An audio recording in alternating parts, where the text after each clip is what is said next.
Estás loca. Reactiva la tarjeta ahora mismo. Pretendes que nos echen del hotel y muramos de vergüenza en una isla extraña. El grito desesperado de mi suegra me llegó al teléfono desde Tenerife, en las Islas Canarias. La acción que había provocado tal reacción hacia la familia de mi marido, que se había ido de viaje en secreto con mis 5.000 euros el mismo día del funeral de mi madre, fue muy simple. Madre, ya sea fregando platos o pidiendo limosna, búsquese la vida para volver. Ya no soy su nuera. Esta es la escalofriante y liberadora venganza que lancé contra mi familia política tras 7 años, atrapada en la cárcel de ser la nuera perfecta. Ahora les revelaré el asombroso desenlace de esta historia. Eran las 4 de la madrugada. Mis ojos se abrieron incluso antes de que sonara la alarma del móvil. Era una costumbre arraigada. En la oscuridad de la habitación, tanteé el lado de la cama junto a mí. Solo encontré la fría soledad de las sábanas. Mi marido, una vez más, no había vuelto a dormir a mi lado. Cariño, hoy duermo en casa de mamá. Dice que no puede dormir y no quiere estar sola. Su voz de la noche anterior resonaba en mis oídos. Colgué sin responder. Para mi marido, la soledad de su madre pesaba ya mucho más que mi tristeza. Atravesé el aire frío de la casa hasta la cocina. Sin encender la luz, bebí un vaso de agua tibia mientras miraba por la ventana. De repente, me acordé de mi madre. Ella también se levantaba siempre a esa hora. El amanecer de mi madre siempre comenzaba a las 4 de la madrugada. En una estrecha callejuela cerca de la lonja de Gijón, mi madre se envolvía el cuello con una vieja bufanda y arrastraba su puesto ambulante hacia el mercado. En mis recuerdos, mi madre siempre olía a mar. Cuando se ponía el delantal para empezar a vender en su puesto de pescado, lo primero que me venía a la mente eran sus manos. Unas manos llenas de cicatrices de los cuchillos de filetear, que nunca desaparecían. Manos hinchadas y arrugadas por el agua salada y el hielo, que en invierno se agrietaban como la tierra seca hasta sangrar. De niña, a veces me avergonzaba de esas manos y evitaba a mi madre por los pasillos del mercado, pero ella nunca mostró ni una pizca de resentimiento. Simplemente, se envolvía los dedos agrietados con esparadrapo negro y seguía, en silencio, abriendo pescados. Durante la primaria, al salir de la escuela, corría directamente al mercado con la mochila a la espalda. Mientras mis amigos iban a clases extraescolares o al parque, mi patio de recreo estaba junto al puesto de mi madre. Ella volcaba una caja de poliestireno vacía para hacerme una silla. Lucía, siéntate aquí y haz los deberes. Y ten cuidado con los pies cuando pasen los señores, me decía con su tono brusco habitual antes de volver a atender a los clientes. Mientras yo apretaba el lápiz sobre los libros de texto impregnados de olor a pescado, la dueña del puesto de al lado solía ofrecerme un caldo de pescado caliente. Toma, Lucía, bébetelo mientras está caliente. ¡Ay, esta Isabel! ¡Qué bien ha criado a su hija! Mi madre, al oírlo, fingía no escuchar. Y mientras metía un pescado en una bolsa de plástico, soltaba: bien criada, con que no pase hambre me conformo. Aunque su tono era seco, yo veía cómo se le enrojecían ligeramente las orejas. Creo que, desde entonces, empecé a entender que esa era su forma de expresar el amor. Mi padre murió en un accidente de tráfico cuando yo tenía 3 años. Mi madre se quedó sola siendo muy joven, pero dice que nunca se le pasó por la cabeza rehacer su vida. Con criarte a ti no me llegaba la vida. ¿Cómo iba a pensar en otras cosas? Mi madre compraba el pescado en la subasta de la madrugada y lo vendía durante el día en su puesto. Por la noche, con el cuerpo agotado, corría a un restaurante del puerto para fregar platos hasta el amanecer. Para pagar mi matrícula universitaria, mi madre renunció al sueño. El día de mi graduación, al verme con el birrete, mi madre tomó mi mano con la suya, tan agrietada. Lo has conseguido, Lucía. Ahora tú no vivirás en un lugar que huele a pescado. Ese día, por primera vez, lloré desconsoladamente en sus brazos. Después de graduarme, aproveché mi título en nutrición y dietética para abrir una pequeña tienda de platos preparados. Le rogué a mi madre que dejara de trabajar. Mamá, cierra ya el puesto y descansa en casa. Con lo que yo gano es suficiente. Pero ella negó con la cabeza. Si me quedo quieta, el cuerpo me duele más. Mientras viva, quiero valerme por mí misma. Así estoy más tranquila. La terquedad de mi madre era más profunda y sólida que el mar Cantábrico. Entonces, un día, conocí a mi marido. Lo vi por primera vez en una reunión de proveedores para mi tienda, y me pareció un hombre de buen corazón. Lucía, Así que tu madre trabaja en la lonja de Gijón. Es admirable. Parecía empatizar de verdad con la historia de mi madre. Mi madre también sufrió mucho. Cuando veo a gente que ha luchado tanto, se me encoge el corazón. Caí rendida ante su tono suave y su mirada cálida. Después de 6 meses de noviazgo, me pidió matrimonio. Lucía, cásate conmigo. Haré que tú y tu madre viváis cómodamente para siempre. Al oír esas palabras, creí que por fin podría darle un respiro a las manos agrietadas de mi madre. Pensé que un hombre así no despreciaría a mi madre y la aceptaría como parte de su familia. Sin embargo, mi suegra, a quien conocí durante los preparativos de la boda, resultó ser completamente diferente a mis expectativas. En la comida de presentación de las familias, mi suegra apareció ataviada con un elegante traje de seda. En cuanto se sentó, examinó las manos de mi madre de arriba a abajo. Vaya, consuegra. Se nota que ha trabajado usted mucho. ¿Qué manos tan sufridas tiene? Sus palabras parecían de consuelo, pero su mirada estaba llena de la arrogancia de quien mira por encima del hombro a una humilde vendedora.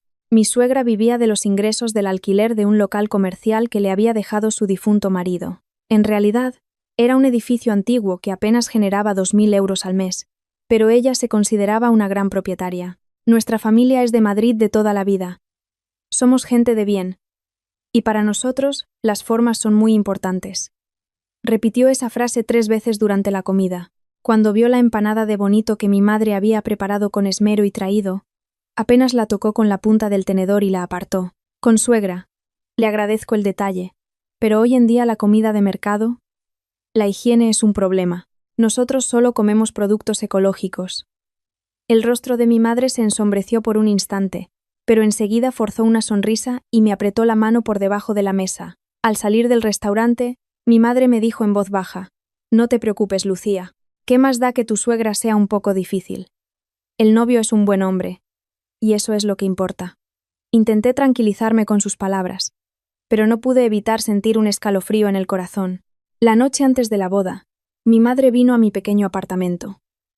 Mientras colocaba unas sábanas nuevas y mullidas en la cama, me dijo como si nada: «Lucía, cuando te cases, no seas demasiado buena, no dejes que te tomen por tonta. Mamá, ¿a qué viene eso de repente? Claro que tengo que portarme bien. No, ser buena es ser tonta, especialmente con esa familia. Tienes que decir lo que piensas y hacerte valer». Su voz estaba cargada de una profunda preocupación. Cuando la abracé sonriendo, dudó un momento y luego sacó un sobre grueso de su bolso. «Esto es para emergencias. No se lo des a tu marido ni lo metas en el banco. Guárdalo en el fondo de tu cajón de la ropa interior». Al abrir el sobre encontré 3.000 euros en billetes arrugados de 20 y 50. Sabía perfectamente que ese dinero lo había ahorrado céntimo a céntimo, con el sudor de las subastas de madrugada y las noches fregando platos. «Mamá, ¿por qué me das esto? Yo tengo dinero. Calla y quédatelo. Nunca se sabe lo que puede pasar en la vida». Me mordí el labio para no llorar delante de ella. En ese momento, no comprendí del todo que ese dinero no era solo efectivo. Era la última línea de defensa de mi madre. El resumen de toda una vida. Mi madre siempre lo supo. Sabía en qué clase de persona me convertirían y cuánto me harían sufrir, pero yo no lo sabía. O quizás, en nombre del amor y la familia, preferí ignorar lo que ya sabía. La mayor tragedia de mi vida comenzó así, dejando atrás la mirada preocupada de mi madre. Mi madre siempre supo cómo me trataría esa familia, pero yo lo ignoré. O más bien, quise ignorarlo. Pensé que el matrimonio sería un nuevo comienzo, pero la puerta que abrí no me llevó a un refugio, sino a un pantano que, poco a poco, me fue devorando. Nada más volver de la luna de miel, mi suegra me hizo sentar en el salón. «Lucía, en esta casa hay ciertas reglas que debes cumplir». Sacó una libreta, la dejó sobre la mesa frente a mí y continuó: «Primero, todos los domingos, sin excepción, vendréis a comer a casa y os quedaréis hasta la noche. Segundo, una semana antes de Navidad y Semana Santa, vendrás a ayudar con los preparativos. Tercero, para mi cumpleaños el regalo debe ser siempre una joya de oro. ¿Entendido?». Desconcertada miré a mi marido. Él, mientras pelaba una manzana a mi lado, dijo con indiferencia: «Cariño, mi madre es un poco a la antigua, pero tiene buen corazón. Es una persona mayor, así que dile que sí a todo». En ese momento pensé: supongo que esto es lo normal cuando te casas. Todas pasan por esto. Y así, convenciéndome a mí misma, elegí el camino para convertirme en una esclava con el nombre de nuera. Pero el buen corazón de mi suegra no tardó en mostrar su verdadera cara. Era nuestra primera Navidad como casados. En mi tienda de platos preparados, cociné con esmero un cordero asado, y preparé una mariscada. Siguiendo la receta secreta de mi madre, usé los mejores ingredientes y pasé la noche en vela cocinando. Con cuidado, presenté la comida ante mi suegra. Madre, este cordero lo he asado yo misma. Pruébelo. Mi suegra tomó un trozo con el tenedor, se lo llevó a la boca, y antes siquiera de masticarlo, arrugó la frente. Uf, qué salado. Por eso no me gusta la comida de las tiendas de platos preparados. ¿Cuántas especias le has echado? No, madre, no usé potenciadores de sabor, solo ingredientes naturales. Sin prestar atención a mi explicación, apartó el plato bruscamente. La comida de tienda siempre está demasiado condimentada y es muy fuerte. Mi Mateo, desde pequeño, está acostumbrado a sabores suaves y refinados. Acto seguido, colocó en el centro de la mesa unos platos de un catering de lujo que había encargado y sonrió. La comida hay que encargarla a profesionales, ¿verdad, Mateo? Mi marido, sin siquiera mirar el cordero que yo había preparado, tomó un trozo de la carne del catering y respondió: Sí, este sitio es el mejor. Cariño, la próxima vez no te molestes y compramos la comida hecha. Para calmar el fuego que me ardía en el pecho, fui al baño. Mi reflejo en el espejo era tan patético que apreté los puños con fuerza. Pero al salir, volví a forzar una sonrisa y me dirigí al fregadero, porque creía que ese era el deber de una nuera. Al tercer año de matrimonio, mi madre nos envió por mensajería 10 latas grandes de sus famosas anchoas caseras en aceite de oliva. Incluso preparó una caja aparte para mi suegra, con una bonita nota que decía: para mi consuegra, preparadas con mucho cariño. Llevé aquellas valiosas anchoas a casa de mis suegros. Madre, son unas anchoas que ha enviado mi madre. Dice que las ha preparado especialmente para usted. Mi suegra abrió una lata, arrugó la nariz y frunció el ceño. ¡Qué olor tan fuerte a pescado! ¿Tu madre todavía prepara estas cosas como en el mercado? ¿Esto ha pasado algún control sanitario? La comida de los mercados coge mucho polvo. Me tragué mi orgullo y no dije nada. Unos días después, mi cuñada, Marta, se me acercó y me susurró: Cuñada, lo siento. Mamá tiró todas las latas a la basura en cuanto te fuiste. ¿Qué? ¿De verdad las tiró todas? Sí, dijo que las anchoas de mercado le daban asco. Ya sabes cómo es mi madre, no te lo tomes a mal. Al oír esas palabras, sentí que algo dentro de mí se rompía. Fue el día en que la ira, por primera vez, echó raíces profundas en mi corazón. Esa noche, mi madre me llamó. Lucía, ¿recibisteis las anchoas? ¿Le gustaron a tu suegra? Se me hizo un nudo en la garganta, y no pude decirle la verdad. Sí, mamá, a mi suegra le encantaron. Dijo que estaban en su punto de sal. Me dijo que te diera las gracias. Después de colgar, me derrumbé en el suelo del pasillo y lloré durante un largo rato. El hecho de que el cariño que mi madre había puesto con sus manos agrietadas hubiera acabado en un cubo de basura me desgarraba el alma. Al 5.º año de matrimonio, las crueldades de mi suegra cruzaron todos los límites. Al acercarse la Semana Santa, llamó directamente a mi madre. Consuegra, como está usted sola, ¿por qué no viene y nos ayuda a preparar las comidas de estos días? Mi madre, con la única intención de ayudarme, vino encantada a Madrid. Pero mi suegra no la trató como a una invitada. Se sentó en el sofá del salón a ver la televisión y se limitó a dar órdenes con el dedo. Consuegra, creo que las torrijas se están quemando, baje el fuego. Y el potaje, un poco más sabroso. Mi madre, sudando a mares, se pasó el día friendo, cocinando y fregando. En una ocasión, cuando mi madre salía del baño, mi suegra le espetó: Oiga, consuegra, cuando use el baño, vacíe la papelera. En esta casa la limpieza es sagrada. Mi madre, desconcertada, vació la papelera sin decir una palabra. Más tarde, enfadada, le recriminé su actitud. Mamá, ¿por qué te dejas tratar así? ¿Por qué has vaciado la papelera? Entonces, mi madre me tomó la mano y sonrió con tristeza. Lucía, para que tú estés bien, es mejor que yo aguante. Si le caigo bien a tu suegra, a ti te tratarán mejor. Al oír esas palabras, mi corazón se partió en 1000 pedazos de culpa. Me odié a mí misma por haber arrastrado a mi querida madre a esa situación infernal. Al 6.º año de casada, por fin llegó el ansiado embarazo. pero el cielo no me concedió la felicidad.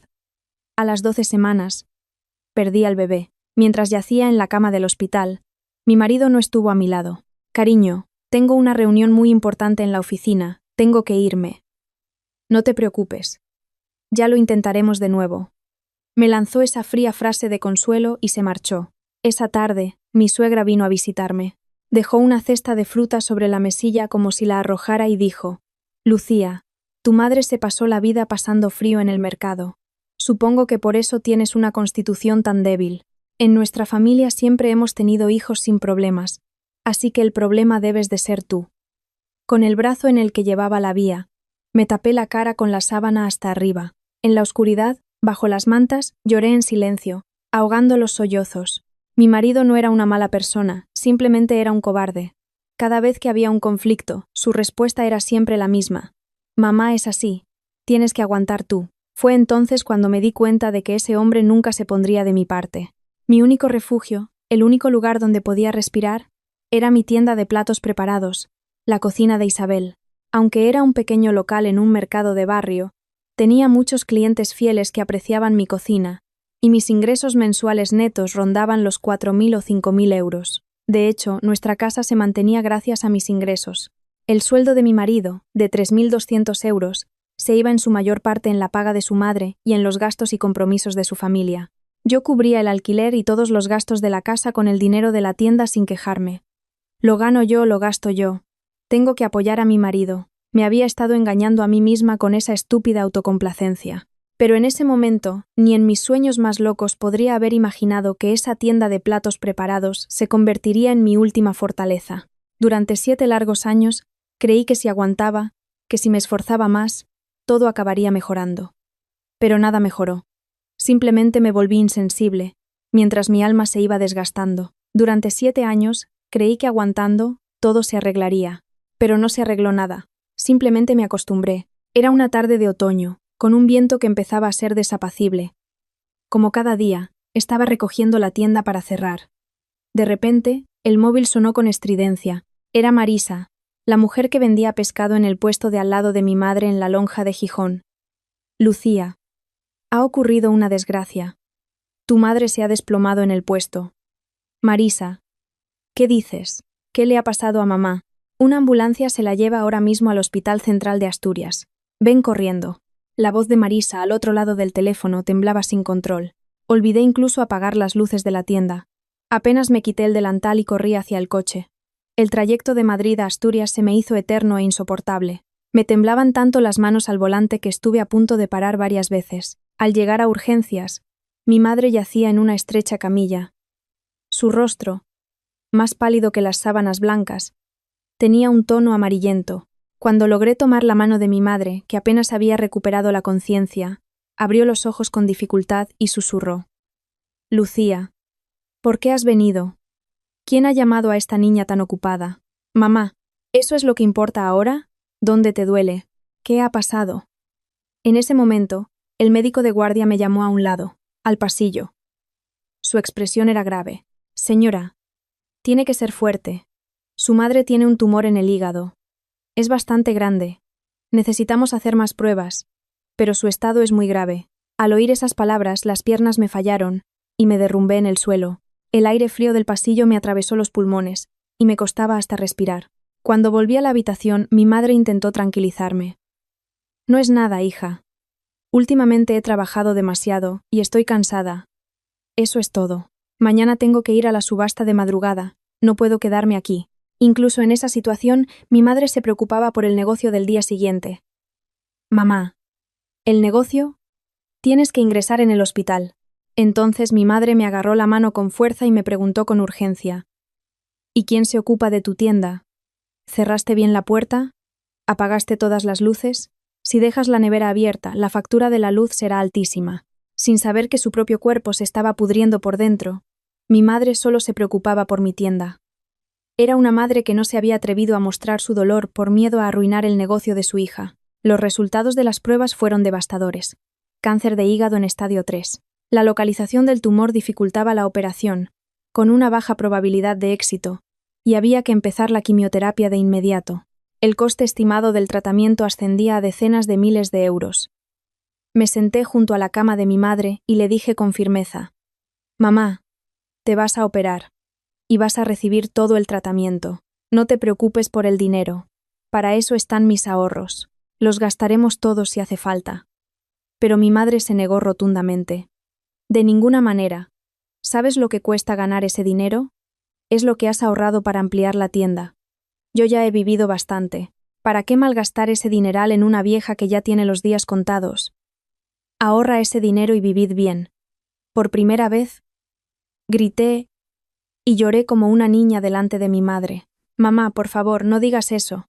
¿Cómo voy a vivir sin ti? ¿De qué me sirve el dinero si tú no estás?» Mi madre me miró en silencio mientras lloraba, y con su mano agrietada me acarició la cabeza, y en voz baja, muy baja, lloró conmigo. Al volver a casa, le conté la noticia a mi marido. Mi voz ya estaba rota. «Cariño, mi madre tiene cáncer de hígado. En estadio 3. Durante un tiempo, no podré ocuparme mucho de la casa por los gastos del hospital y los cuidados. Tendré que controlar el dinero de la tienda».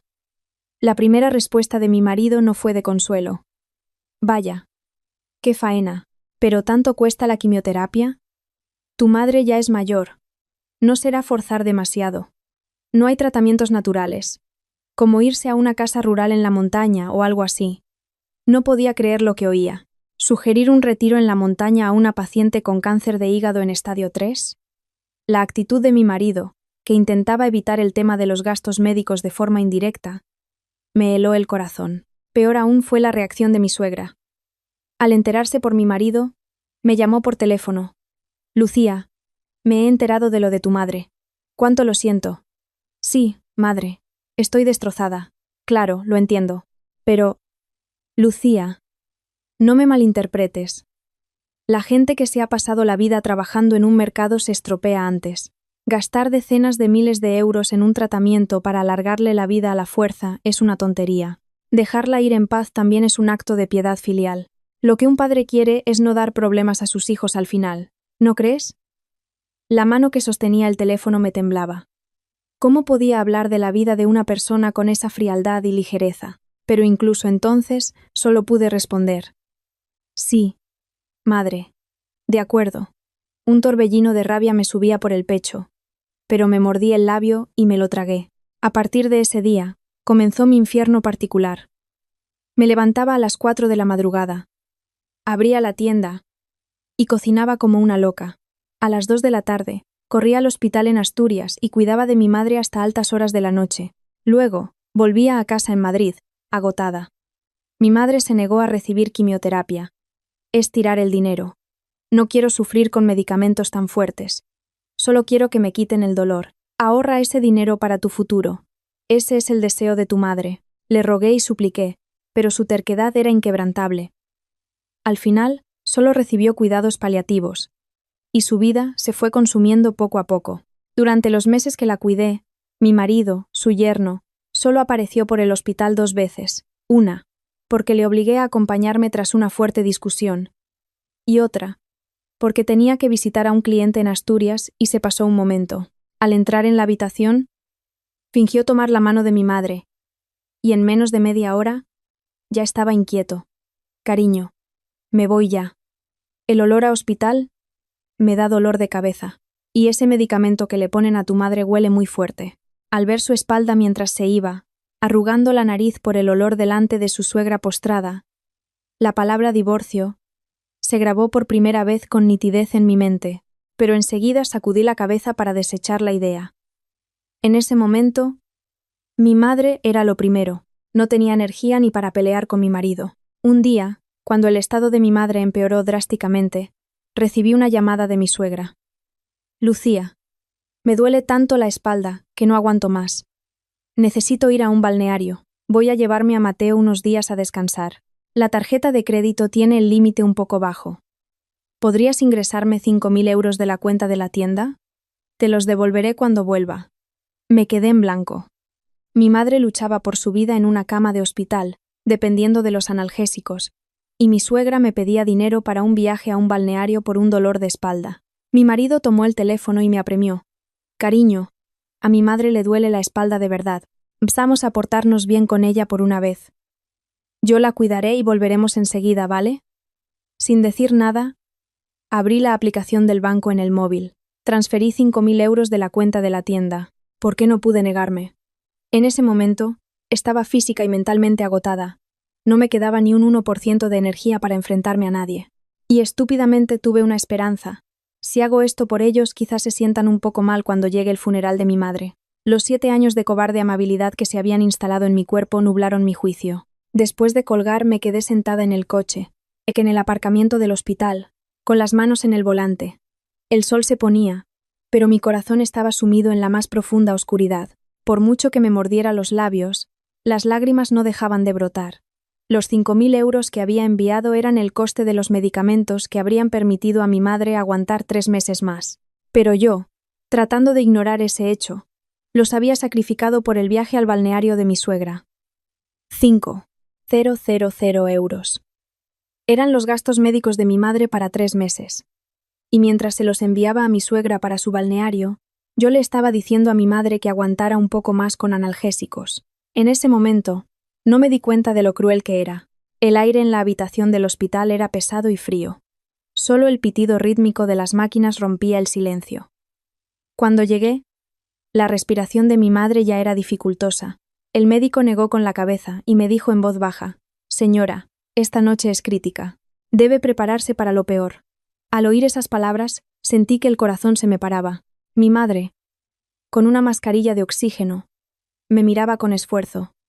Parecía estar exprimiendo sus últimas fuerzas vitales solo para esperarme. Le tomé sus manos, secas y ásperas, con las mías. A través de la mascarilla su voz sonó, apenas un susurro. Pegué mi oído a su boca. «Lucía, perdóname».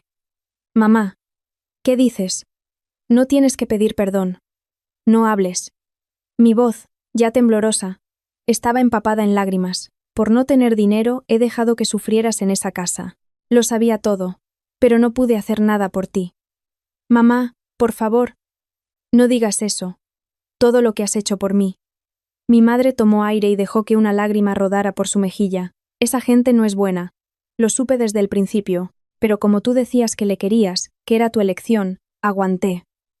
Por no hacerte sufrir». Con su mano temblorosa, acarició el dorso de la mía. El tacto de sus dedos agrietados me dolió profundamente. «Lucía, cuando yo me vaya, por favor, vive tu vida. No te preocupes por lo que piensen los demás. Piensa solo en ti. ¿Me lo prometes?». Negué con la cabeza con fuerza, apretando aún más su mano. «Sí, te lo prometo. Mamá, pero no cierres los ojos. Quédate un poco más, por favor». Solo después de oír mi respuesta, mi madre esbozó una sonrisa casi imperceptible, y a las 3:47 de la madrugada, con su mano en la mía, cerró los ojos en silencio. Un largo silencio se apoderó de la habitación. Una quietud indescriptible, como si el mundo se hubiera detenido. No podía soltar su mano, que aún conservaba un poco de calor, y lloré durante mucho tiempo. En la habitación vacía, mis sollozos eran como olas que iban y venían. El dolor me oprimía todo el cuerpo, hasta el punto de que me costaba respirar. Pero no tuve mucho tiempo para llorar. Después de trasladar el cuerpo de mi madre a la fría morgue, tuve que encargarme sola de todos los trámites del funeral. Reservar el tanatorio, preparar la foto para el velatorio, avisar a familiares y amigos. En una sala vacía, sin nadie que me acompañara, tuve que hacer frente a esa montaña de tareas. Por suerte, Marisa, la amiga del mercado, vino corriendo en cuanto se enteró y se quedó a mi lado. «Lucía, yo te ayudo. Tienes que ser fuerte». Su cálido apoyo me dio un respiro. Me puse el luto y me senté en el suelo frío. Eran las 5 de la madrugada. Era el momento de avisar a mi marido. Respiré hondo y le llamé. El teléfono sonó 1, 2, 3 veces. Al cuarto tono, por fin contestó: «Cariño, mamá ha fallecido. Venid rápido, tú y tu madre. Estoy sola». Intenté que mi voz sonara serena, pero lo que oí al otro lado del teléfono fue extraño. Tras un breve silencio escuché el ritmo intenso de una música latina, risas de gente, y el claro sonido de las olas rompiendo. Mi cerebro tardó menos de 3 segundos en procesar la situación. Lucía. La verdad es que estamos en Tenerife». La voz de mi marido al otro lado del teléfono estaba llena de pánico. Aparté el móvil de mi oreja y miré la pantalla. Era su nombre, sin duda. Al volver a ponérmelo en la oreja, sus patéticas excusas inundaron mis oídos. Mamá dijo que si no era ahora, no tendríamos otra oportunidad. Íbamos a ir solo a un balneario. Pero de repente, a mamá se le antojó venir a Tenerife. No sabía que tu madre iba a empeorar tan de repente. Se me escapó una risa amarga. ¿Tenerife en lugar de un balneario? ¿Con los 5.000 euros que os di? Mi marido tartamudeó, intentando seguir con sus excusas. Bueno, es que mamá puso un poco más de su dinero. Era mentira. Sabía perfectamente que mi suegra, Pilar, no tenía ni un céntimo ahorrado. Esos 5.000 euros eran íntegramente el fruto de mi sudor, y ese dinero era el que podría haber pagado una dosis más de analgésicos para que mi madre aguantara un día más. Mi marido fue un cobarde hasta el final. Ya que estamos aquí, ¿qué le vamos a hacer? Buscaré un vuelo para volver pasado mañana. Los vivos tienen que seguir viviendo. Encárgate del funeral. Y colgó. Me senté en una silla del pasillo del tanatorio, mirando al techo. Extrañamente, ya no me salían las lágrimas. El dolor había superado su límite, y en su lugar se instaló una determinación fría como el hielo. La chispa de la traición comenzó a arder en silencio en lo más profundo de mi pecho.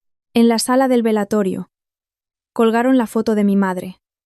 Era una foto que le había hecho a la fuerza 3 años atrás. En su cumpleaños. En la foto, mi madre sonreía con cierta timidez, pero sus ojos brillaban de felicidad. Miré las manos de mi madre en la foto. Incluso en la imagen sus manos eran grandes, agrietadas, con los nudillos gruesos. Con esas manos me había criado. Con esas manos había soportado el desprecio de mi familia política. Me arrodillé ante la foto y murmuré: «Mamá, se acabó ser la nuera buena. No olvidaré tus últimas palabras. Me dijiste que viviera mi vida sin preocuparme por los demás. A partir de ahora, lo haré. Ya lo verás». A mi lado, Marisa me dio una suave palmada en la espalda. Sentí su tacto mientras controlaba la ira fría que crecía en mí. El día que mi madre murió, algo dentro de mí también murió. Los grilletes de nuera, esa bonita jaula en la que había estado atrapada, por fin se rompieron. El día que mi madre murió, yo también morí. Murió la buena nuera, Lucía. Y nació otra persona, alguien que ya no sonreiría mientras la golpeaban. Los amigos y conocidos empezaron a llegar al velatorio. Las vendedoras del mercado, mis compañeras de la universidad, gente que conocía a mi madre desde hacía años. Muchos llenaron la sala, pero sus primeras palabras no eran de consuelo, sino de curiosidad. «Lucía, ¿y tu marido? ¿Por qué no se ve al yerno? Ha tenido algo urgente». Tuve que forzar una sonrisa y responder: «Le ha surgido un viaje de trabajo muy importante al extranjero. Llegará mañana». Cada vez que mentía, sentía como si un cuchillo me atravesara el corazón. No podía decirles que, en ese mismo momento, mi marido y mi suegra estaban comiendo langosta en Tenerife. Entonces, llegó mi amiga de la universidad, Sofía. Sofía es una abogada experta que trabaja en un bufete. Me miró fijamente a la cara, y supo al instante que algo no iba bien. «Lucía, ¿qué te pasa? ¿De verdad tu marido está de viaje? Dime la verdad». Al final, no pude más. Llevé a Sofía a una sala de descanso apartada y se lo conté todo. Mi marido y mi suegra en Tenerife, y aquella llamada surrealista con el sonido de las olas de fondo. Sofía me escuchó mordiéndose el labio. Yo no lloré. Al contrario, le expuse la situación con una voz fría y calmada. «Sofía, las 3 tarjetas de crédito que están usando mi marido y mi suegra están a mi nombre. Y la fianza del piso en el que vive mi suegra, 150.000 euros, también la pagué yo con los beneficios de mi tienda. Solo está a su nombre en el contrato. Pero el dinero es mío. En estos 7 años, entre la paga que le daba y los gastos de su familia, he gastado decenas de miles de euros». Sofía se ajustó las gafas y me preguntó: «Lucía, ¿qué es lo que quieres de verdad? ¿El divorcio? ¿La división de bienes? ¿O simplemente quieres venganza?». Respondí sin dudar: «Todo. Quiero recuperar hasta el último céntimo, y que ellos sufran el mismo infierno que yo». Sofía asintió y sacó su tableta del bolso. «Bien. Empecemos por lo que es legalmente posible. Cancelar las tarjetas es tu derecho como titular. Puedes denunciar su pérdida y anularlas ahora mismo. En cuanto al divorcio, el hecho de que tu marido no asistiera al funeral de tu suegra y se fuera de viaje es motivo más que suficiente para declararlo cónyuge culpable. Puedes pedir una compensación económica y tienes derecho a una división justa de los bienes que aportaste. Lo de la fianza es más complicado, porque tu suegra es la arrendataria, pero podemos enviarle un burofax para presionarla. Sofía me tomó la mano y añadió: no te sientas mal por cancelar las tarjetas. No es una venganza, es proteger lo que es tuyo. Es totalmente legal. Asentí con firmeza. Pasada la medianoche, la mayoría de los asistentes se habían ido y la sala quedó en silencio.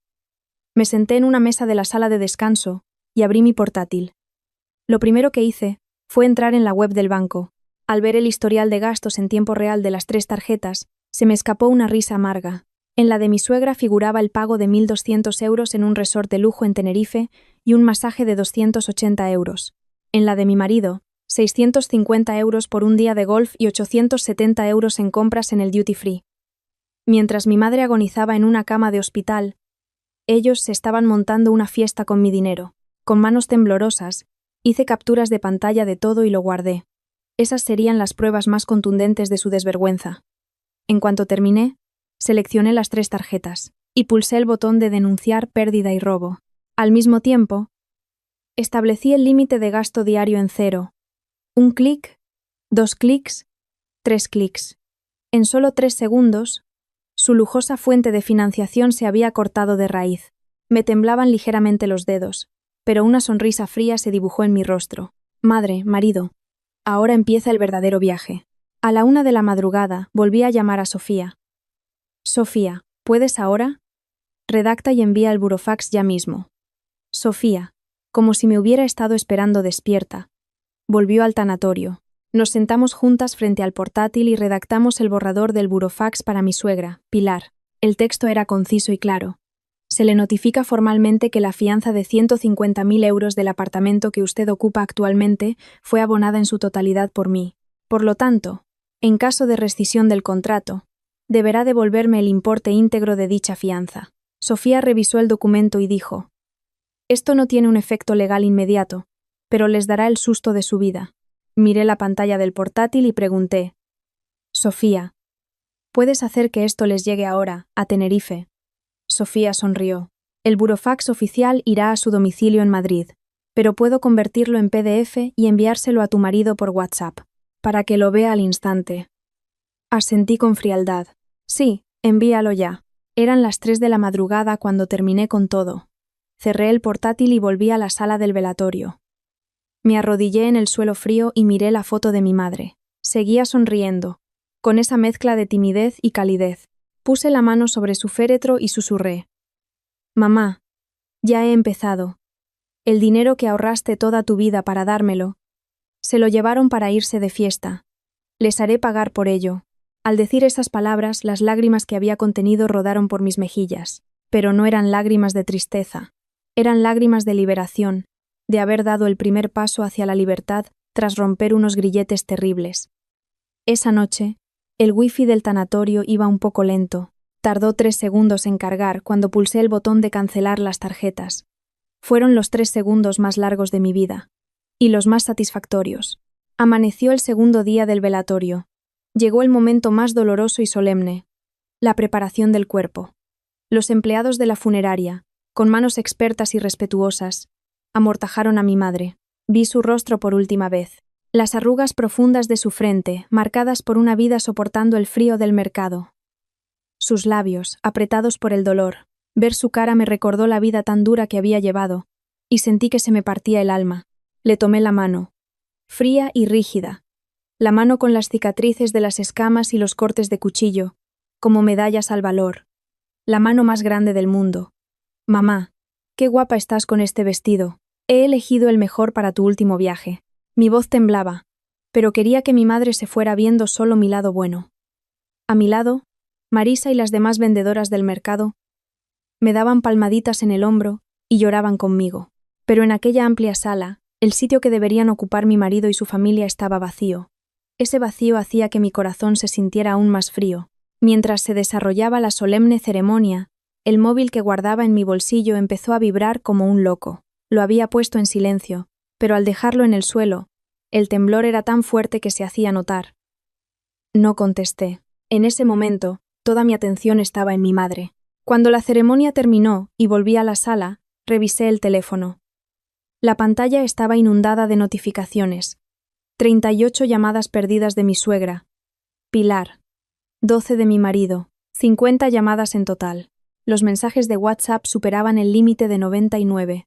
Con mano temblorosa, empecé a leerlos. Lucía. La tarjeta no funciona. Llama rápido. Oye, ¿qué es esto? En el hotel dicen que no pueden cobrar y están montando un escándalo. ¿Has cancelado las tarjetas a propósito? ¿Estás loca? Cariño, ¿qué haces? ¿Por qué no funcionan las tarjetas? Mamá está hecha una furia. Llama, por favor. Como no cojas el teléfono, te vas a enterar cuando vuelva a España. Reactívalas ahora mismo. Cada mensaje, cargado de rabia y desvergüenza, me apuñalaba el corazón. Respiré hondo y llamé a mi suegra. Antes de que sonara el primer tono, su grito agudo atravesó el auricular. Oye, tú, desgraciada, ¿has perdido el juicio? No podemos pagar la cuenta del hotel, y estamos aquí tirados en medio del vestíbulo. Todo el mundo nos mira. ¡Qué vergüenza! No podemos ni darle una propina al guía para que nos lleve al aeropuerto. Reactiva la tarjeta ahora mismo. Te vas a enterar cuando vuelva. Mientras escuchaba sus gritos, extrañamente, me sentí muy tranquila. Madre, esa tarjeta está a mi nombre. Es mi tarjeta. ¿No sabía que tengo derecho a cancelarla? ¿Qué? ¿Te atreves a contestarme? Nos has dejado tirados como a perros en el extranjero y encima te pones así. Con una voz baja pero firme, continué. Madre, mi madre falleció ayer. ¿Lo sabía? Los 5,000 euros que se llevó para su dolor de espalda. ¿Sabe de dónde salieron?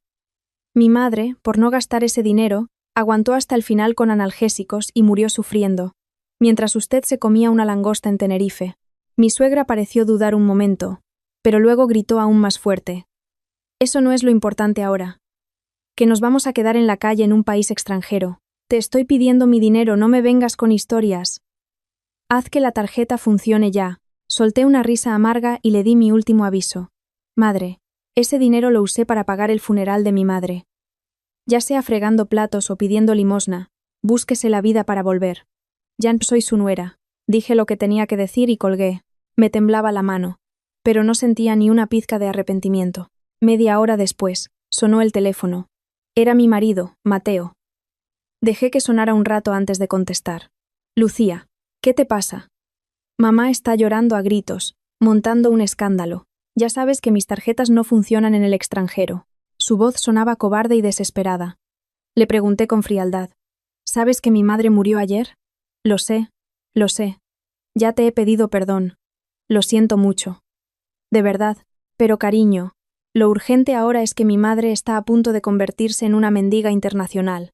Contuve la rabia que me subía por el pecho y respondí. ¿Qué es lo urgente? Es más urgente la cuenta de tu hotel que el funeral de mi madre. Mi marido guardó silencio un momento, y luego dijo con voz apenas audible. Lucía, cuando vuelva te lo explicaré todo. Te pediré perdón de rodillas. Pero por favor, reactiva la tarjeta. Mateo, cuando vuelvas, no tendrás que explicarme nada a mí. Tendrás que recibir los papeles del divorcio que te llegarán del juzgado. ¿Qué? Lucía.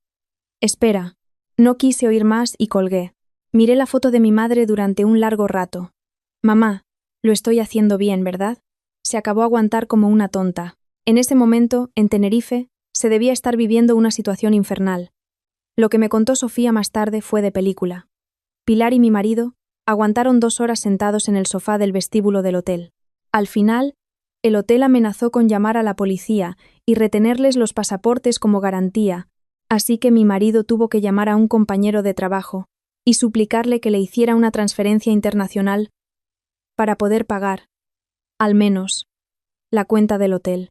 Pero no tenían dinero para pagar las tasas por cambiar los billetes de vuelta ni para el transporte al aeropuerto. Al final, mi suegra, tan elegante ella, tuvo que pasar la noche durmiendo en el suelo frío del aeropuerto de Tenerife. Dicen que gritaba en medio de la terminal. ¿Cómo puedo estar sufriendo yo esta humillación? Cuando me enteré, no sentí nada. El dolor por la pérdida de mi madre era tan profundo que sus problemas me sonaban a un chiste lejano. 50 llamadas perdidas. Cuando mi madre se debatía entre la vida y la muerte en el hospital, las llamadas de mi familia política interesándose por su salud fueron exactamente 0. El teléfono solo sonaba como un loco cuando necesitaban dinero, 0 y 50. La diferencia entre esos dos números definía quiénes eran. Y yo había decidido liberarme de esos números para siempre. 50. Llamadas perdidas. Cuando mi madre estaba enferma, mi familia política me llamó 0 veces. 0 y 50. Así son ellos. La noche en el tanatorio, una vez que todos los asistentes se hubieron marchado, era terriblemente silenciosa. Bajo la fría luz de los fluorescentes, solo la foto de mi madre brillaba en la penumbra. El suave aroma de los crisantemos y el olor a incienso quemándose me llegaban a la nariz. Miré el platito de arroz blanco y el vaso de agua clara que habían colocado ante el féretro. Mamá, no tienes hambre. Cuando trabajabas en el mercado, nunca comías a tus horas. Aquí nadie te va a molestar. Come despacio y todo lo que quieras. Sentada sola en la sala, le hablaba en voz baja, como si estuviera delante de mí. Era una mezcla de oración y confesión tardía. Mamá, hoy le he dicho algo terrible a mi suegra. Le he gritado. Ya no soy su nuera. Si me hubiera oído, ¿qué habrías dicho? ¿Me habrías tomado la mano y dicho bien hecho? ¿O te habrías preocupado y me habrías dicho que no fuera tan dura? Mientras me hacía esas preguntas sin respuesta, empecé a desenterrar los viejos recuerdos que guardaba en lo más profundo de mi corazón. Recordé la primera Navidad después de casarme. Mi madre, con la intención de ayudar en casa de sus consuegros, llegó a primera hora de la mañana, pero mi suegra, lejos de darle una cálida bienvenida, le tendió un trapo de cocina sucio. Vaya, consuegra, ya que está aquí, ¿podría lavar bien este trapo? Tiene una grasa que no se va y me da mucho asco. Mi madre, sin mostrar la menor contrariedad, tomó el trapo y se dirigió al fregadero. Yo estaba en la cocina, preparando una montaña de fritos, y solo pude ver su espalda. Poco después, al volver del baño, encontré a mi madre de pie junto a la entrada. Estaba en un rincón, junto al zapatero, y sus hombros se sacudían en un llanto silencioso. Mamá, ¿por qué lloras aquí? Ha pasado algo. Mi madre se secó las lágrimas rápidamente y forzó una sonrisa. No es nada.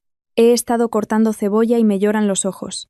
Vuelve a la cocina, que no se te quemen las cosas. Pero ese día, en la cocina de mis suegros, no había ni una sola cebolla. Mi madre, para que su hija no se diera cuenta de la humillación de haber sido tratada como una criada, se había inventado la excusa de la cebolla y se había tragado su dolor. Recuerdo también cuando, 6 años después de casarme, perdí a mi primer hijo. Aún no había pasado ni una semana. Estaba en la cama, con el cuerpo y el alma destrozados, cuando mi suegra me llamó. Lucía, este sábado ven a casa. Viene la tía de Mateo, y tienes que estar. Con una voz débil, apenas pude responder. Madre, todavía no me encuentro bien. Me cuesta mucho moverme. Entonces mi suegra chasqueó la lengua y me espetó. Vaya con las jóvenes de ahora, qué exageradas sois. ¿Un aborto? Antiguamente, las mujeres perdían un hijo, y al día siguiente estaban trabajando en el campo. Si una persona mayor te dice que vengas, vienes sin rechistar. Al final tuve que ir a su casa ese día, y con el rostro pálido, servir la comida con una sonrisa. Mi marido estaba tumbado en el sofá viendo la televisión y riéndose a carcajadas, mientras yo, en un rincón de la cocina, me tragaba las lágrimas mirando un plato de sopa que se enfriaba. Y recuerdo con claridad el día, al 3er año de matrimonio, que mi suegra me pidió dinero para mudarse. El alquiler del piso ha subido mucho. Esto es un desastre. Lucía, vas a tener que darme parte de tus ahorros. Con total descaro, me pidió 150.000 euros. Era una suma enorme, que me obligaba a vaciar la cuenta de mi negocio y todos mis ahorros. Mi marido, a su lado, me convenció. Cariño, mamá ha dicho que nos lo devolverá en cuanto tenga dinero. Si le hacemos firmar un papel, se ofenderá. Dáselo sin más. Al final tuve que pedir un crédito poniendo mi tienda como aval para conseguir el dinero, pero el contrato de alquiler se firmó a nombre de mi suegra, no al mío. En ese momento no podía imaginar que esa sería la soga que más tarde me apretaría el cuello. Simplemente me dejé engañar por las palabras «somos una familia». La imagen de la última visita de mi madre a casa de mis suegros, el año pasado por Semana Santa, no deja de aparecer en mi mente. Mi madre ya no se encontraba bien, pero arrastró su cuerpo enfermo para que su hija no tuviera que trabajar sola. Mi suegra, sentada en una silla en el jardín, le dio una orden. Oiga, consuegra, recoja los nísperos que se han caído al suelo. A mí me duele la espalda y no puedo agacharme. Mi madre, sin una queja, se inclinó con su espalda encorvada y recogió los nísperos uno a uno. Mamá, ya lo hago yo. Entra y descansa. Cuando corrí a detenerla, mi madre apartó mi mano con suavidad. No, Lucía, es una orden de tu suegra, tengo que hacerlo yo. Esa noche, al volver a Gijón, mi madre me llamó. Lucía, ya no voy a subir más a Madrid. El cuerpo ya no me responde como antes. En ese momento pensé que se refería solo al cansancio físico. Demasiado tarde me di cuenta de que era el grito silencioso y final de mi madre, que ya no podía soportar el desprecio y la humillación de sus consuegros. Los recuerdos del pasado me apuñalaban el corazón como fragmentos de cristal.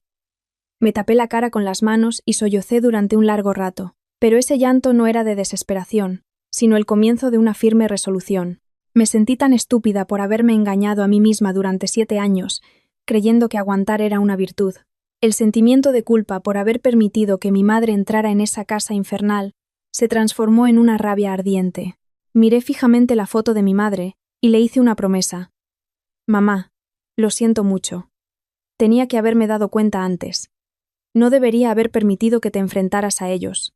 Me encargaré de que paguen por haberte hecho recoger nísperos y lavar trapos sucios. Recuperaré cada una de las humillaciones que sufriste. No te fallaré.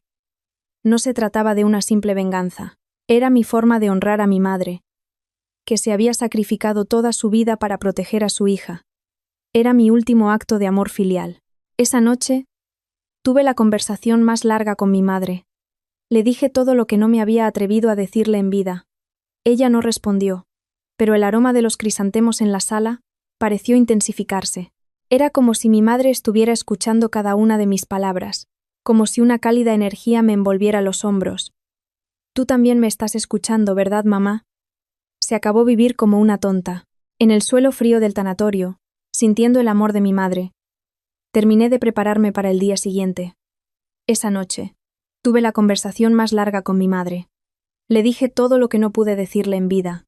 Ella no respondió, pero sentí que el aroma de los crisantemos se hacía más intenso. Pensé, mamá me está escuchando. Amaneció el último día. El día de la despedida. El aire de la madrugada era frío y cortante, pero mi corazón, extrañamente, estaba en calma. Me puse de pie frente al espejo y me arreglé el traje de luto. Luego, del fondo del cajón de la ropa interior, saqué un sobre viejo. Era el sobre con el dinero para emergencias que mi madre me había dado la noche antes de mi boda. Acaricié los pocos billetes que quedaban. Mamá, me llevo esto. Si lo llevo conmigo, sentiré que estás a mi lado. Guardé el sobre con cuidado en el bolsillo interior de mi chaqueta. Sentí el calor de mi madre cerca de mi corazón y se me llenaron los ojos de lágrimas. En el patio del tanatorio, la gente se reunía para la ceremonia de despedida. Marisa y las demás vendedoras del mercado, con sus chaquetas impregnadas de olor a pescado. Sofía y mis amigas de la universidad, que me habían tomado la mano y llorado conmigo toda la noche. Todos los que habían venido a despedir a mi madre estaban allí, con rostros solemnes. Me arrodillé ante el féretro de mi madre e hice una última reverencia. Mamá, ahora te vas de verdad. Has sufrido mucho, mamá. Justo cuando mi frente tocaba el suelo y los sollozos me sacudían, se oyó un murmullo y un revuelo en la entrada del tanatorio. Las miradas de todos se dirigieron hacia un hombre que estaba de pie allí. Era mi marido. No quedaba nada del hombre apuesto que se había ido a Tenerife 3 días antes.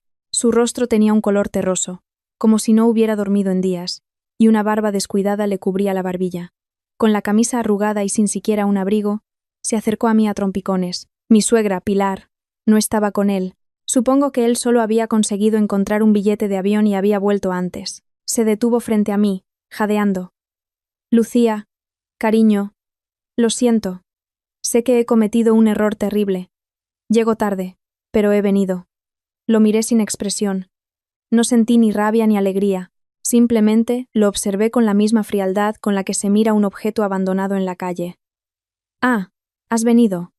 Mi breve respuesta pareció desconcertarlo, y sus labios empezaron a temblar. Le di la espalda y, como si nada hubiera pasado, continué con la ceremonia. Mi marido, sin tiempo para cambiarse y ponerse de luto, se unió a la procesión detrás del féretro con la misma ropa con la que había llegado. Cuando se inclinó para hacer una reverencia, Las miradas gélidas de las vendedoras del mercado se clavaron en su espalda como flechas. Mirad al yerno. Aparece ahora, dijo Marisa con un chasquido de lengua, lo suficientemente alto para que él lo oyera. Mi marido bajó la cabeza, sin saber dónde meterse, pero incluso su vergüenza me pareció hipócrita. Y aparté la vista. El coche fúnebre se dirigía al crematorio. Subí al coche con mi marido. En el reducido espacio, solo reinaba un silencio asfixiante. Él me miraba de reojo y, finalmente, se atrevió a hablar. Cariño. Lo de las tarjetas.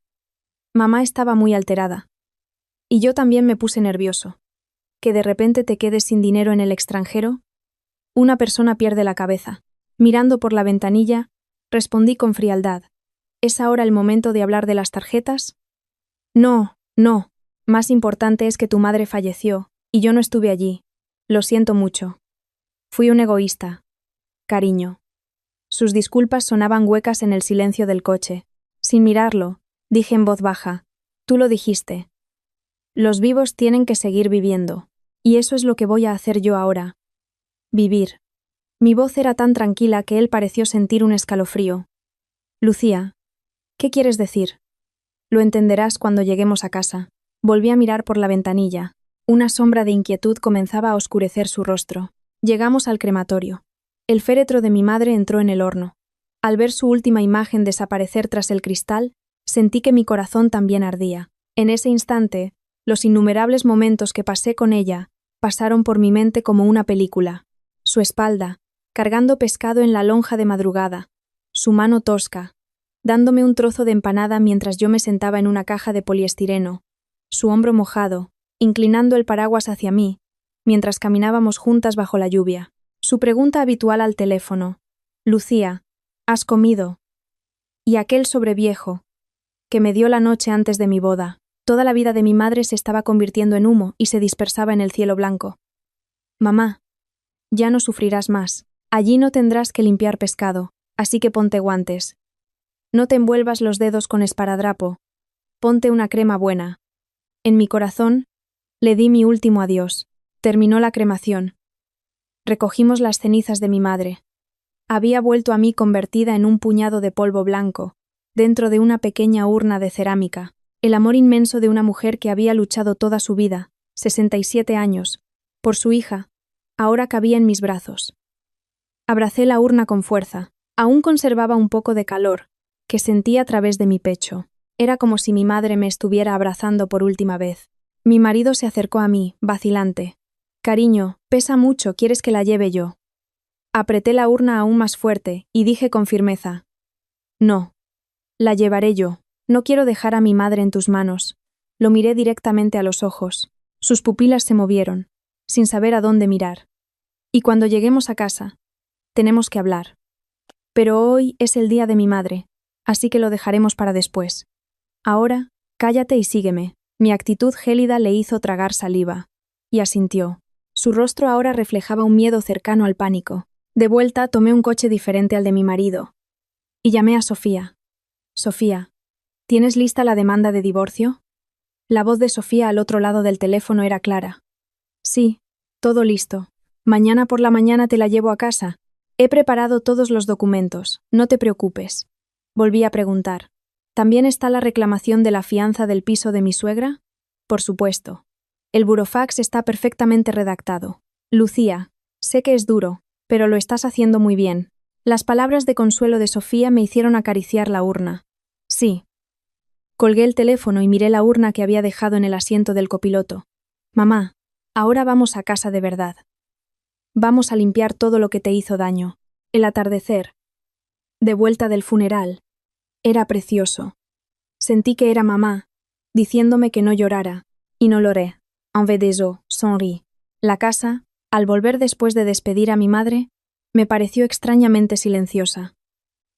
El bullicio del tanatorio se había retirado como la marea, dejando solo la cruda realidad que ahora me tocaba afrontar. En cuanto entré por la puerta, dejé el bolso y abrí el armario. No tenía tiempo para la pena ni para el descanso. Empecé a sacar los trajes, las camisas y la ropa interior de mi marido, arrojándolo todo al suelo del salón. No sentía nada. Era un acto mecánico y frío, como si estuviera tirando comida caducada. En medio del salón, abrí 2 maletas grandes. Fui llenándolas con los restos de mi marido. 7 años de vida metidos en 2 maletas. ¡Qué vacío!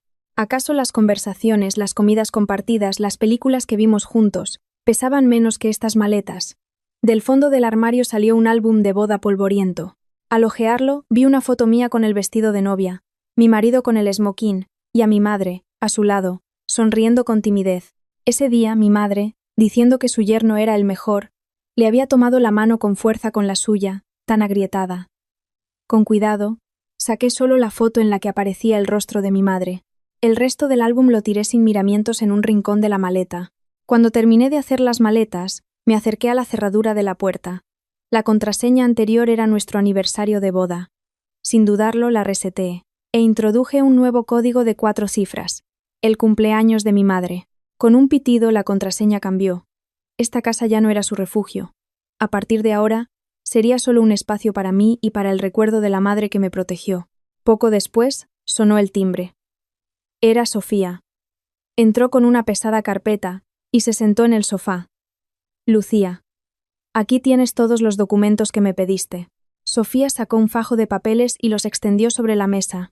La demanda de divorcio, la solicitud de pensión compensatoria y la reclamación de la fianza del alquiler. Con calma, se ajustó las gafas y empezó a explicar. La causa del divorcio es clara. Conducta indebida del cónyuge.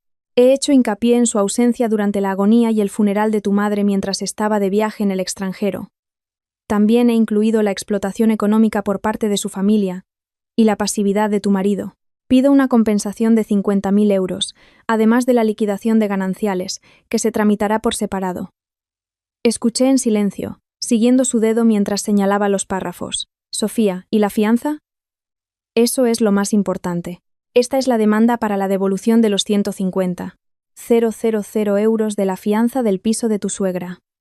Los extractos bancarios de la transferencia y los registros del préstamo que pediste son pruebas irrefutables. Si Pilar no devuelve el dinero voluntariamente, iniciaremos el procedimiento de embargo.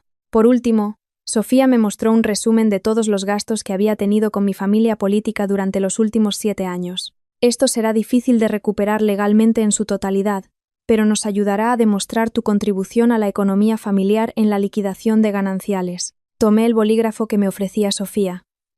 No me tembló el pulso. Con esmero, firmé mi nombre en cada uno de los documentos.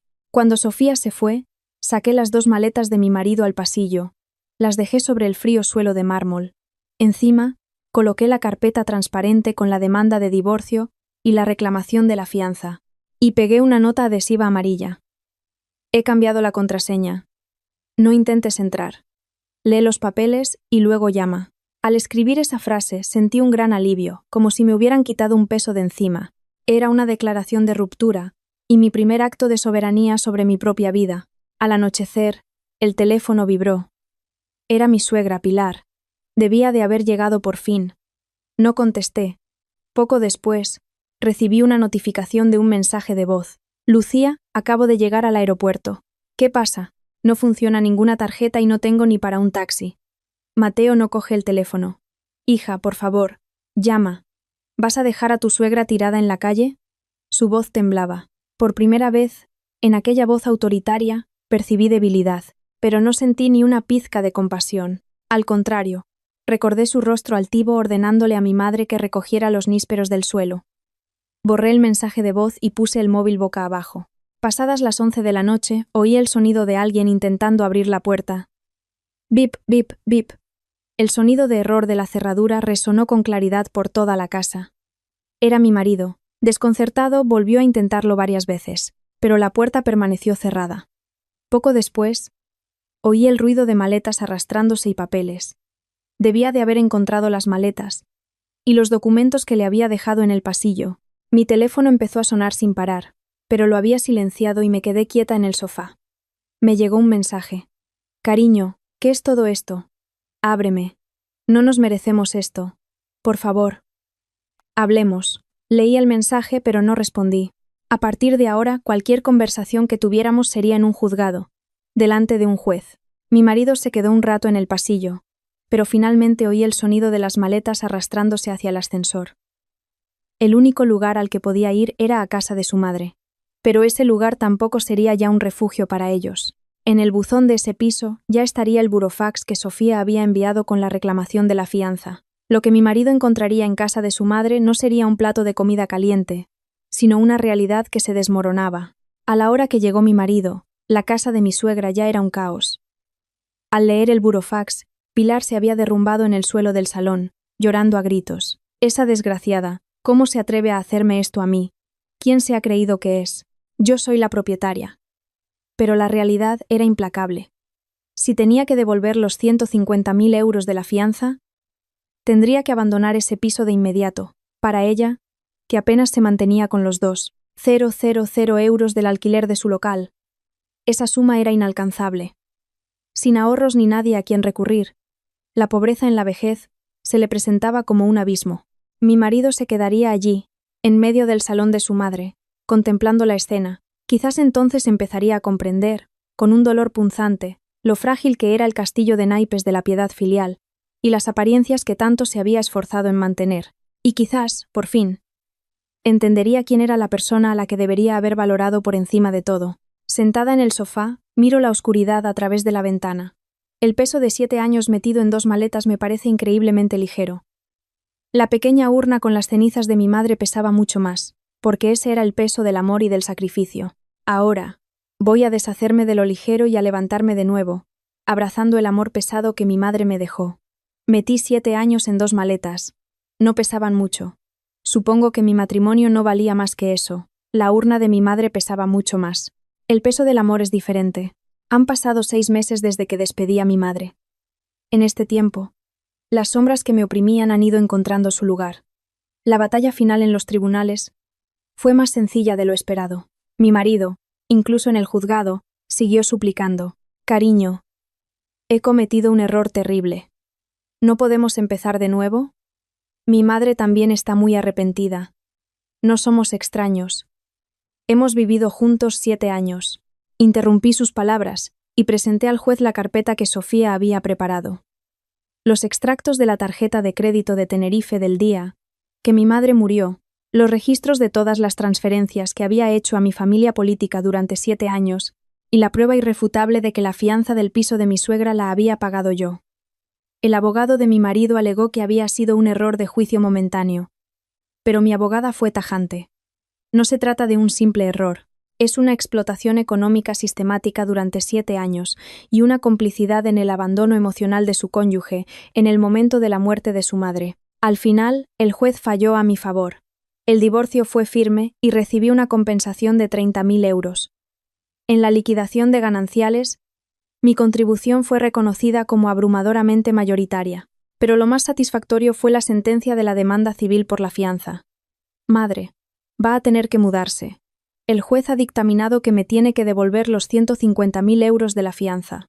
Al oír la noticia, mi ex-suegra montó en cólera delante de mí, pero fue inútil. Tuvo que abandonar su flamante piso y mudarse a un pequeño apartamento de alquiler con una fianza mucho más baja. El orgullo de la suegra propietaria, del que tanto alardeaba, se hizo añicos en un instante. Tras el divorcio, mi exmarido dejó su trabajo y desapareció durante un tiempo. Un día, de madrugada, recibí un largo mensaje suyo. «Lucía, todo fue culpa mía. Fui un mal marido para ti y un mal yerno para tu madre. Lo siento de verdad». Me senté en la cama y miré el mensaje durante un largo rato. No sentí ni odio, ni rabia, ni ganas de perdonar. Solo la indiferencia con la que se mira un periódico viejo y polvoriento. Cuando todo terminó, empecé a recoger mi querida tienda, la cocina de Isabel. Después de 7 años abriendo la persiana cada mañana, había llegado el momento de bajarla para siempre. Las clientas habituales, al enterarse, vinieron a despedirse y me tomaron la mano. «Lucía, ¿qué vamos a hacer ahora sin tus platos? Te vas a un local más grande, ¿verdad?». Les apreté la mano y respondí con una sonrisa: «No, señoras. Ahora me toca descansar. Viajar un poco. Dedicarme tiempo a mí misma». El día que desmontaron el letrero de la tienda, me quedé mirando cómo la grúa lo bajaba. La cocina de Isabel. Cuando elegí ese nombre, mi madre se había negado. «No pongas mi nombre. ¡Qué vergüenza! Un nombre de mercado». No, mamá, el nombre más delicioso del mundo es el de la cocina de una madre. Mientras veía bajar el letrero por el que tanto había insistido, extrañamente, no lloré. Sentí la certeza de que no era un final, sino un traslado a un lugar nuevo. Mi nuevo destino fue un pequeño y tranquilo pueblo en el sur de Fuerteventura. Una casita con un gran limonero en el patio y un pequeño huerto detrás. Mi madre, en vida, siempre se quedaba embobada viendo los documentales sobre las Canarias en la televisión. Lucía, antes de morirme, me gustaría vivir una semana en un sitio de esos, con vistas al mar. Recordé su humilde sueño, y no dudé en elegir este lugar. El día de la mudanza, antes que mis propias cosas, empaqué la foto y la urna de mi madre. En el salón, en el rincón donde el sol da con más calidez, coloqué una pequeña estantería, y allí, con todo el cariño, puse a mi madre, un lugar desde donde, al abrir la ventana, se ve el mar azul. Mamá, mira qué mar tan bonito. Es la isla a la que tanto querías venir. A partir de ahora, viviremos aquí juntas. La foto de mi madre, bañada por el sol, parecía brillar más que nunca. La vida aquí es tranquila y apacible. Por la costumbre, sigo despertándome a las 4 de la madrugada. Pero ya no es para cocinar para otros. He empezado a aprender a hacer pan en una panadería del pueblo. Recuerdo que mi madre una vez me dijo en broma: Lucía, si algún día ganas dinero, monta una panadería. Allí, con el calorcito, no se te agrietarán las manos. Las mañanas, en lugar del olor a pescado, huelo el aroma a harina y pan recién hecho. Cada día, coloco un panecillo caliente y una taza de café humeante frente a la foto de mi madre. Mamá, hoy he hecho pan de leche.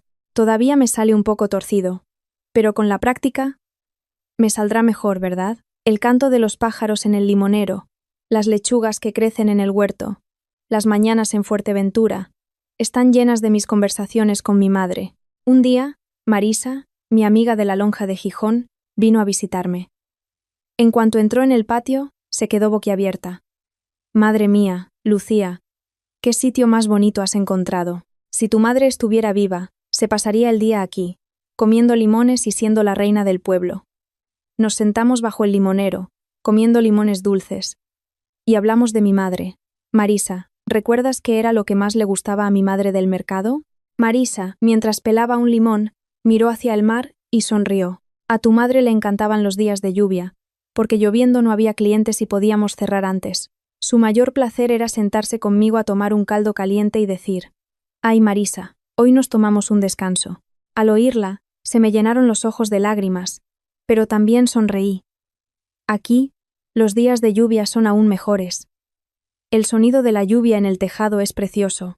Con mamá a mi lado, cada día es tan tranquilo como un día de lluvia. Por la noche, me siento frente a la foto de mi madre y repaso el día. En la penumbra del salón, una luz tenue ilumina su rostro. Mamá, hoy he plantado pimientos en el huerto, de los que te gustaban a ti. Cuando se pongan rojos en verano, haré una salsa deliciosa, como tú me enseñaste, con bastante sal y poco vinagre, ¿verdad? En lugar de una respuesta, una brisa fresca entra por la ventana y mece las cortinas. Es como si mi madre me respondiera: «Así se hace, hija mía». Acaricio suavemente la urna de mi madre. Mamá, ya no dejo que nadie me humille. Ya no lavo trapos sucios por orden de nadie. En mi casa, como lo que quiero, voy a donde quiero. Así es como vivo, cumpliendo la tarea que me dejaste.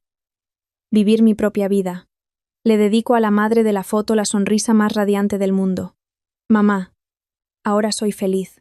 De verdad, hubo una vez una mujer fuerte que, con un simple puesto en un mercado, protegió a su hija.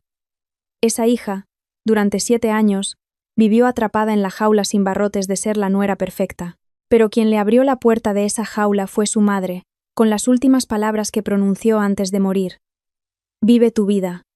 Esta no es solo una historia de venganza, es la historia del brillante comienzo de una mujer que tras atravesar una profunda oscuridad, por fin se encontró a sí misma. Y hoy, como cada día, el amanecer en Fuerteventura llega cálido, lleno del amor de una madre.